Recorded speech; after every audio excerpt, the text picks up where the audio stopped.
पाप और पुण्य का फल हमारे जीवन के कर्मों का परिणाम होता है। जो अच्छे कर्म करता है उसे पुण्य का फल मिलता है और जो बुरे कर्म करता है उसे पाप का फल भुगतना पड़ता है। यह एक शाश्वत सत्य है जिसे हर धर्म और जीवन दर्शन मान्यता देता है। हमारे कर्म न केवल हमारे वर्तमान को प्रभावित करते हैं बल्कि भविष्य में भी उनका असर दिखाई देता है। इसलिए यह जरूरी है कि हम सदैव सही मार्ग पर चलें और अपने कर्मों पर ध्यान दें। तो आइए बढ़ते हैं आज की इस कहानी और। बहुत समय पहले भारत के उत्तर पश्चिमी हिस्से में कौशाम्बी मोस नाम का एक समृद्ध राज्य था। इस राज्य में व्यापार और वाणिज्य फल फूल रहा था और यहाँ हर तरह के व्यापारी रहते थे। कौशाम्बी का सबसे धनी व्यापारी रूपक वैश्वानयुस था। वह व्यापारिक क्षेत्र में इतना सफल हो चुका था कि उसकी संपत्ति राज्य के कई हिस्सों में फैली हुई थी। रूपक के पास अपार धन और ऐश्वर्य था, लेकिन उसकी आत्मा शांति और संतोष से कोसों दूर थी। रूपक एक ऐसा व्यक्ति था जो अपनी बुद्धिमत्ता और छल कपट के कारण धन इकट्ठा करता था। उसकी आदत थी कि वह छोटे व्यापारियों का शोषण करता और गरीब किसानों से धन उगाहता। उसका एक ही मंत्र था, धन ही शक्ति है और शक्ति ही सब कुछ है। उसने कभी पाप और पुण्य के बारे में गंभीरता से नहीं सोचा। उसके लिए जीवन केवल लाभ और हानि का खेल था जिसमें जीतना ही उसका उद्देश्य था।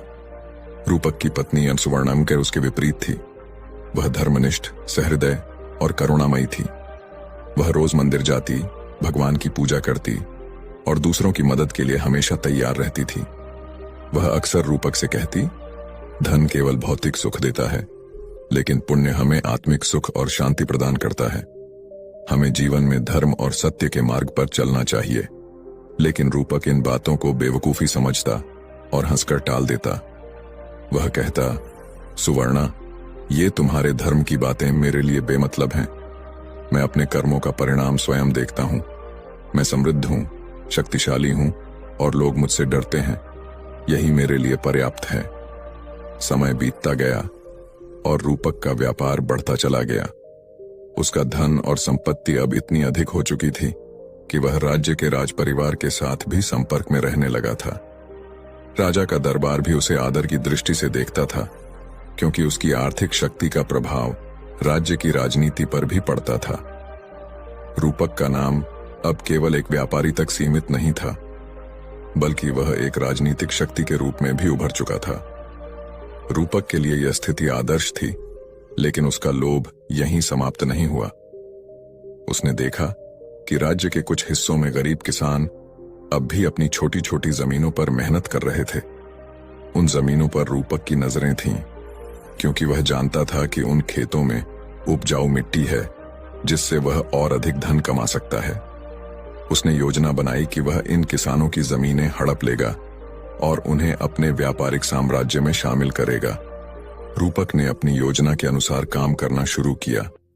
उसने किसानों को उधार दिया और जब वे उसे वापस नहीं कर पाए तो उसने उनकी जमीनों को जब्त कर लिया।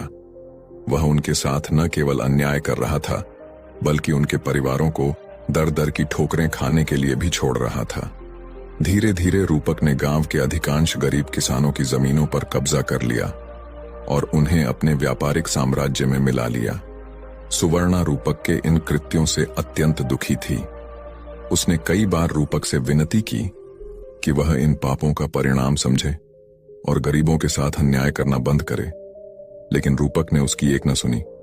वह और अधिक संपत्ति इकट्ठा करने में लगा रहा और उसका लोभ लगातार बढ़ता गया।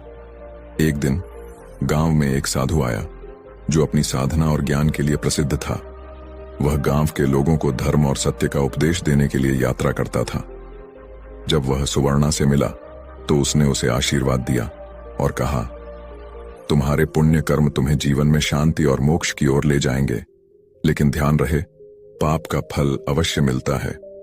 जिनके हृदय में लोभ और अन्याय का वास है, वे जीवन में अंधकार और दुख का अनुभव करेंगे। सुवर्णा ने साधु से रूपक के बारे में बात की और उसे विनती की कि वह रूपक को सही मार्ग पर लाने के लिए कुछ करे। साधु ने कहा, पाप और पुण्य का फल व्यक्ति को उसकी आत्मा की गहराइयों में अनुभव होता है। रूपक को भी एक दिन इसका परिणाम भोगना पड़ेगा अभी वह अपने पापों से अंधा हो चुका है, लेकिन समय आने पर उसे इसका एहसास होगा। रूपक की सफलता और शक्ति अब इस सीमा तक पहुंच गई थी कि वह राजा के दरबार में महत्वपूर्ण निर्णयों में भी हस्तक्षेप करने लगा था। उसने अपने व्यापारिक साम्राज्य को इतना विस्तारित कर लिया था कि राज्य की आर्थिक स्थिति भी उस पर निर्भर हो गई थी। राजा को रूपक की आर्थिक शक्ति का सामना करने में कठिनाई हो रही थी, क्योंकि राज्य के कई हिस्सों में उसके व्यापारिक प्रतिष्ठान थे। लेकिन रूपक के भीतर कुछ बदलने लगा था। उसे अब रात में सोने में कठिनाई होने लगी थी। जब वह सोने जाता तो उसे अजीब अजीब सपने आते, जिनमें वह खुद को एक गहरे अंधकार में गिरते हुए देखता था। वह सपने में देखता कि जिन किसानों से उसने उनकी जमीनें छीनी थीं, वे सभी उसे श्राप दे रहे थे। वह उनके रोते बिलखते चेहरों को देखकर कांप जाता। उसकी नींद उचटने लगी और उसे मानसिक पीड़ा का अनुभव होने लगा। इसी बीच सुवर्णा ने एक पुत्र को जन्म दिया, जिसका नाम सिद्धार्थमन रखा गया। सिद्धार्थ रूपक और सुवर्णा का इकलौता पुत्र था और उसके जन्म ने सुवर्णा के जीवन में खुशी ला दी। लेकिन रूपक अब भी अपने व्यापार और सत्ता के खेल में लिप्त था। उसे अपने पुत्र के भविष्य की चिंता नहीं थी, क्योंकि उसे यकीन था कि वह अपने पीछे इतना धन छोड़ जाएगा कि सिद्धार्थ का जीवन आराम से बीतेगा। लेकिन सुवर्णा चिंतित थी। उसे यह महसूस होने लगा था कि रूपक के पापों का प्रभाव उसके पुत्र के जीवन पर भी पड़ सकता है। वह चाहती थी कि सिद्धार्थ एक धर्मनिष्ठ और पुण्यात्मा बने, लेकिन रूपक की छाया से उसे बाहर निकालना आसान नहीं था। सिद्धार्थ का बचपन एक समृद्ध परिवार में बीता, लेकिन वह अपने पिता की कठोरता और लोभ से अनभिज्ञ नहीं था। जैसे जैसे वह बड़ा हुआ, उसने अपने पिता के कृत्यों पर सवाल उठाना शुरू कर दिया। वह अपनी मां से पूछता, मां, पिताजी हमेशा गरीबों से उनकी संपत्ति क्यों छीनते हैं? क्या यह उचित है? सुवर्णा ने उसे समझाया, बेटा, तुम्हारे पिता को अभी धर्म का ज्ञान नहीं हुआ है। वह पाप और पुण्य का अंतर नहीं समझते। लेकिन याद रखो, हम जो भी कर्म करते हैं उसका फल अवश्य मिलता है। सत्य और धर्म के मार्ग पर चलने से ही हमें शांति प्राप्त होती है। सिद्धार्थ ने अपने मन में यह बात बिठा ली, लेकिन वह अपने पिता से कभी कुछ कहने की हिम्मत नहीं कर पाया। उसका मन अपने पिता के कार्यों से निराश था, लेकिन वह जानता था कि समय आने पर सत्य का प्रकाश सबके सामने आएगा। सिद्धार्थ जैसे जैसे बड़ा होता गया, उसकी जिज्ञासा और चिंतनशीलता भी बढ़ती गई। वह अक्सर अपनी मां सुवर्णा से जीवन के उद्देश्य और कर्मों के फल के बारे में सवाल पूछता। सिद्धार्थ को समझ में आने लगा था कि पाप और पुण्य का सिद्धांत केवल एक धार्मिक मान्यता नहीं, बल्कि जीवन की वास्तविकता थी। वह सोचता, अगर पिताजी जैसे धनी और शक्तिशाली व्यक्ति को भी कभी पापों का फल भुगतना पड़ेगा, तो इसका अर्थ यह है कि संसार में कोई भी व्यक्ति कर्मों के प्रभाव से मुक्त नहीं है। एक दिन सिद्धार्थ ने अपने पिता रूपक से पूछने का साहस किया, पिताजी, आपने जीवन में बहुत संपत्ति और प्रतिष्ठा हासिल की है, लेकिन क्या आप कभी यह सोचते हैं कि इन सभी संपत्तियों का वास्तविक उद्देश्य क्या है? क्या कभी ऐसा समय आएगा जब यह धन और शक्ति आपके लिए कोई मायने नहीं रखेंगे? रूपक ने अपने बेटे की बात को हंसी में उड़ा दिया। सिद्धार्थ, उसने कहा, तुम अभी छोटे हो और जीवन के बारे में ज्यादा नहीं जानते। जीवन में सिर्फ दो चीजें मायने रखती हैं, धन और सत्ता। इनसे ही सब कुछ मिलता है, और जब तुम्हारे पास यह दोनों हों तो बाकी सब बेकार हैं। सिद्धार्थ ने पिता की बात सुन ली, लेकिन उसे इससे संतोष नहीं हुआ। उसका मन सत्य की खोज में लगा रहा और वह जीवन के गहरे रहस्यों को समझने के लिए तैयार हो रहा था। सिद्धार्थ की जिज्ञासा बढ़ती गई और उसने जीवन के अर्थ को समझने के लिए किसी ज्ञानी की तलाश करने का निश्चय किया। एक दिन गांव के एक कोने में एक प्रसिद्ध साधु का आगमन हुआ, जिसका नाम महावीर बांड था। महावीर अपने तप, त्याग और अद्वितीय ज्ञान के लिए दूर दूर तक प्रसिद्ध था। वह अपने उपदेशों से लोगों को जीवन के सत्य और कर्म के प्रभाव के बारे में सिखाते थे। सिद्धार्थ ने अपने पिता की अनुमति के बिना साधु महावीर से मिलने का निर्णय लिया।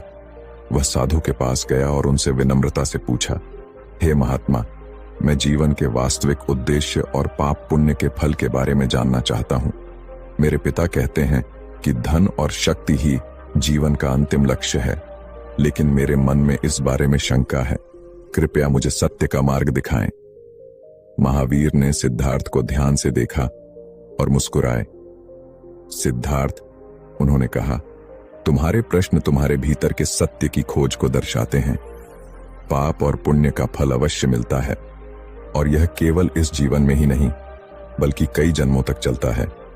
जीवन का वास्तविक उद्देश्य आत्मा की शांति और मोक्ष की प्राप्ति है, न कि धन और शक्ति की खोज।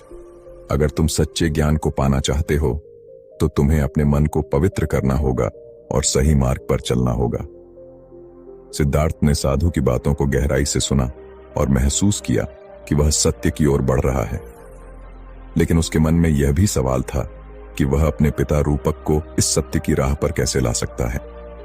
समय बीतता गया और रूपक का व्यापारिक साम्राज्य बढ़ता गया, लेकिन उसके भीतर का असंतोष और डर भी बढ़ता जा रहा था। जिन किसानों और व्यापारियों के साथ उसने अन्याय किया था, उनके रोष और श्राप ने उसके मन को अशांत कर दिया था।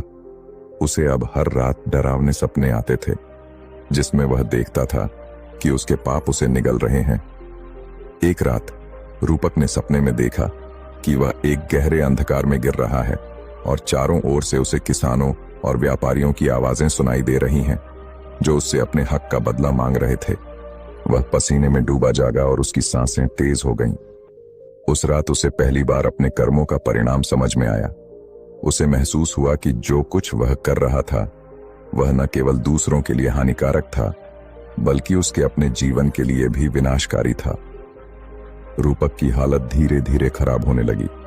उसका स्वास्थ्य बिगड़ने लगा और उसे मानसिक पीड़ा का अनुभव होने लगा। उसने कई वैद्यों और चिकित्सकों से मदद मांगी, लेकिन कोई भी उसकी हालत को ठीक नहीं कर पाया।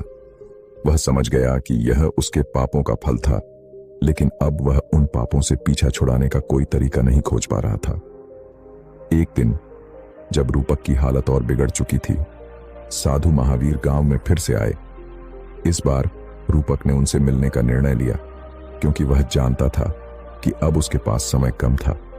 महावीर के पास जाकर रूपक ने अपने पापों के बारे में खुलकर बताया और उनसे पूछा, हे महात्मा, क्या मेरे पापों का कोई प्रायश्चित है? क्या मुझे मुक्ति मिल सकती है? महावीर ने शांति से कहा, हर व्यक्ति को अपने कर्मों का फल भुगतना पड़ता है, लेकिन प्रायश्चित और आत्मशुद्धि से तुम अपने पापों से मुक्ति पा सकते हो। तुम्हें अपने जीवन में किए गए अन्याय का प्रायश्चित करना होगा और सत्य और धर्म के मार्ग पर चलना होगा। केवल तभी तुम्हें शांति और मोक्ष की प्राप्ति हो सकती है। महावीर की बातें सुनकर रूपक ने अपने जीवन में पहली बार सच्चे हृदय से प्रायश्चित करने का निर्णय लिया। उसने अपनी सारी संपत्ति गरीबों और जरूरतमंदों में बांट दी और उन किसानों से माफी मांगी जिनके साथ उसने अन्याय किया था। उसने अपना बाकी जीवन साधु महावीर के उपदेशों का पालन करते हुए बिताया और अपने कर्मों का प्रायश्चित किया। रूपक के प्रायश्चित से सिद्धार्थ को एक गहरा सबक मिला। उसने देखा कि कैसे उसके पिता, जो कभी केवल धन और शक्ति के पीछे भागते थे, अब सत्य और धर्म के मार्ग पर चल रहे थे। सिद्धार्थ ने निर्णय लिया कि वह भी अपने जीवन को सत्य की खोज में समर्पित करेगा।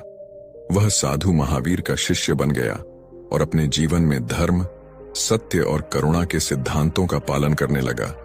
उसने अपने पिता की तरह गलती न करने का संकल्प लिया और समाज की सेवा में अपना जीवन समर्पित कर दिया।